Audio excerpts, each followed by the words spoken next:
ఈరోజు మనం human meta pneumo virus HMPV అని అందరూ ఏదైతే భయపడతా ఉన్నారో దాని గురించి మాట్లాడదాం. సో ఈ హెచ్ఎంపివి అనేది ఇప్పుడు కొత్తగా కనిపెట్టింది వైరస్ ఏం కాదు.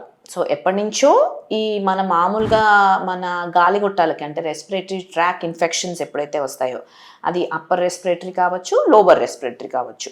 అంటే మన కామన్గా జలుబు చేయటం లేకపోతే దగ్గు రావటం ఇలాంటి సిమ్టమ్స్తో ఎప్పుడైతే చూస్తామో అది సివియర్గా ఉన్నప్పుడు ఎప్పుడైతే మనం వైరల్ ప్యానెల్ చేస్తామో అదర్ వైరసెస్తో పాటు ఈ వైరస్ కూడా ఇంతకు ముందు నుంచి టెస్ట్ చేసేవాళ్ళము, ఇంతకు ముందు నుంచి మనకు పాజిటివ్స్ వచ్చేవి. సో దెర్ ఇస్ నథింగ్ అంత భయపడాల్సింది ఈ వైరస్ గురించి ఏమీ లేదు.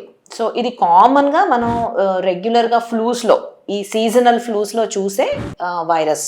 ఇలా ఇన్ని కేసెస్ వచ్చాయి అన్ని కేసెస్ వచ్చాయి అని ఏదైతే న్యూస్ వస్తుందో దీని గురించి బాగా కంగారు పడాల్సిన అవసరం ఏం లేదు.